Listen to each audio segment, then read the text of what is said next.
Happy Friday, everybody out there. I'm sure everybody is fired up, psyched for the weekend. I know people really like the weekends. I'm in the same boat here. I had some sick kids and stuff during the week, so definitely looking forward to the weekend today, as I'm sure you guys are as well. So, welcome back to Sportsology. I am your host, as always, Ryan Kostrowski. If you happen to be new to the show, thank you for watching. First off, if you could press subscribe to the channel. This is the easiest way to kind of get notifications that I put out a new video. I try to get on here about 3, 4, 5 times a week. It's a mashup of my two areas of expertise. I like to talk technology for businesses for about half of it, and then we talk a little daily fantasy sports. Those are my two areas of expertise. I like to have a little fun, get on here, hopefully pass along some information that helps somebody, and kind of go from there. If you, like I said, if you're new to the show, I work for a company called Enterprise Systems Group out of Little Chute, Wisconsin during the day. We do a lot of different types of technology for a lot of different types of business. So we'll talk that for a few seconds, and then we'll go into a little Major League Baseball daily fantasy sports in the second half. I do like to flip back and forth between what I start with. Some people come on here to listen to technology, and some people want to talk sports. So I try to switch it up every once in a while, so it will appeal to different people. And since we've talked sports the last couple days to begin, let's go right into technology. Now, most of you have probably heard the name PolyCom before, whether it be for video conferencing, whether it be for a phone system. You've probably at least seen their phone somewhere. It's a relatively big name, and it's definitely one of the partners we have here that we enjoy the relationship with them. PolyCom for us, we use primarily in a video conferencing sense. And when I talk about video conferencing, most of you probably know what that is, but for example, like if I went down to my conference room and I was communicating with somebody in our Madison office and we were talking back and forth and we could visually see each other is what I mean when I talk video conferencing, if you happen to not to know what that means. We actually have a large client downstairs right now getting a demonstration on our Polycom system, so that's what kind of inspired me to talk about them today. Now, instead of talking about how Polycom works, because that is not my area of expertise, I have engineers and technicians in here that are actually experts on how it works. But I want to talk about the advantages of deploying Polycom into your organization, or at least deploying video conferencing into your organization. Now, video conferencing is only going to continue to gain in popularity. It's very popular right now, and it's only going to continue to go so. And why? Because we live in a visual world. People want to see each other. They want to get that eye-to-eye contact. They want to try to create that human relationship. So that is one of the main benefits of including video conferencing within your organization, and whether it be external. For me, no secrets here. I'm a sales guy. If I can talk to somebody and I can see them face to face, in my mind, this humanizes me a little bit. This makes me somebody that they're going to be more likely to want to communicate with because they feel like we know each other. We have a little bit of a personal relationship. If I'm just over the phone or over email, it's not quite the same. I'm not saying going to start winning all sorts of deals if we talk face to face like that, but it does help. Also, if you look at it within like the office, now ESG, we have branches down in Madison, we have one in Brookfield right outside of Milwaukee, and then we have our corporate office up here in Little Chute, which is close to Green Bay or Appleton for you non-Wisconsin people. These offices aren't very far apart, but 2 hours means I don't see a lot of these team members on a day-to-day basis.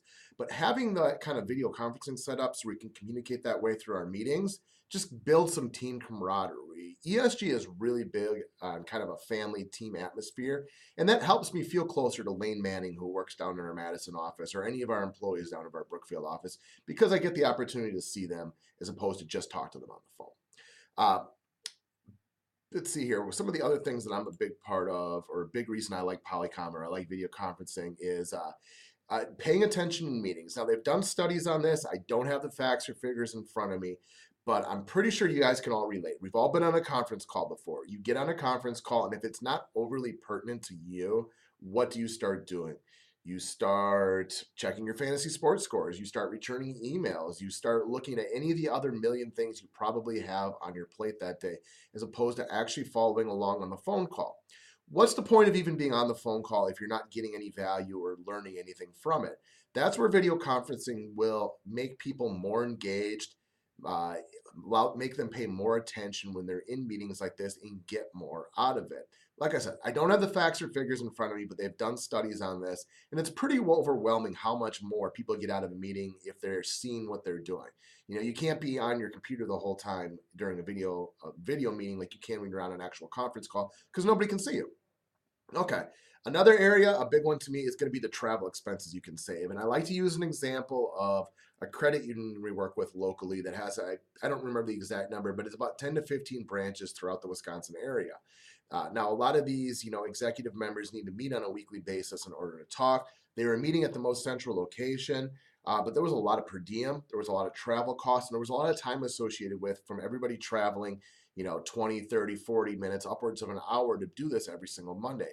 They spent the money, they put a nice investment of PolyCom into their branches, and now they don't do this anymore. They said their ROI was approximately 6 months of their investment. So it becomes a money making venture for them, specifically with inside of a year. That's a wonderful ROI. Also, if you don't have this, because businesses will run up and down just like any kind of personal family as far as their cash flow goes. If you don't have the money to make a capital purchase on something like this, I talked about it the other day, get some type of lease on it and just run it as an operating expense as opposed to a capital purchase. And you'll find that it will be a money making venture for your business. So that's technology today. I've talked for a little while too long. So let's get into MLB. First off, I want to talk about when you're playing MLB DFS. There's probably some of you out there who are a little bit new to this. I prefer playing tournaments versus cash. Yesterday, the cash line in the cash games was about 31, but to double your money in a tournament was only 134. There's no upside in cash games. So even if you put together that A plus lineup, you still only double your money. Whereas in a tournament, if you're playing a larger tournament, that $3 buy-in can net you 100, 2,000, 5,000, $10,000, depending on what tournament you enter. So there's more upside. There's more opportunity to create real profit without the ability to double your money being that much different. So I really do prefer tournaments in MLB. NBA can be more predictable, and that's why I like cash games like that. Okay, some guys to look at. Chris Archer is the top pitcher for the day. This guy can get strikeouts in bunches. The way I look at him today is I'm probably going to split my ownership on him about 50-50. 50% of the time I'm going to play him because I think he's lights out. I think he's by far the best pitching option today. The problem is I think he'll have gigantic ownership as well. So if I run him out there and he scores 23 points, for example, it's not a big deal if you played him or didn't play him. You'll probably find equal value other places. Going to be just fine. Meanwhile, if he gets 40 points, you want to be on that half of people that are winning the lineup. So that's why I split my ownership there. On the flip side, if let's say he gets rocked, let's say he puts up 4 points or -4, for example. If he does that and you don't own him, but 50% of people do, you got a huge opportunity already to be in the top half of people in that tournament. So that's how I feel about him today. I think he'll do very, very well, but I think his ownership will be great. And that's probably why I'll split my ownership on him 50-50. Chris Tillman, his counterpart, is somebody you might want to take a look at. Tillman went out and pitched already this year, but he only got to pitch 2 innings because he ended up in a rain delay. It was a long enough rain delay. They couldn't bring him back in, but Tillman struck out 5 guys in those 2 innings, so he looked really good. Tillman's a slightly above average pitcher, so he can have good days, he can have bad days. He's got a nice cheap price tag today, so that is somebody you could take a look at because it's not like Tampa Bay's offense is elite. Robbie Cano's got 4 homers in 3 games. I've watched a few of them. His swing looks locked in. He's got a pretty good matchup today. Expect him to have big ownership. So that's one of those things like Chris Archer. Maybe you split your ownership on him 50-50 if you run like a multiple tournament entry kind of system like I do. A name that won't get looked at a lot but could provide real value today, Eduardo Escobar of the Minnesota Twins is only 2,900. He's 5 for 10 off of Ventura in his career. And since Ventura is considered a better pitcher than he really is, he's very talented, but he's young and has his bad days. He probably won't get very high ownership.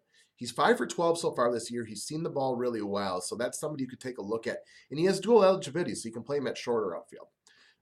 Evan Longoria won't get huge ownership. He'll be under-owned. He's done very well against Chris Tillman in his career. So if you're not running Chris Tillman out there, you can definitely look at playing Evan Longoria. Which kind of goes into just one main factor I want to bring up as an overall tournament strategy. Don't play hitters versus your pitcher. It's counterintuitive. It's counterproductive. Just like for a lot of you who play NFL DFS, are probably more experienced doing that.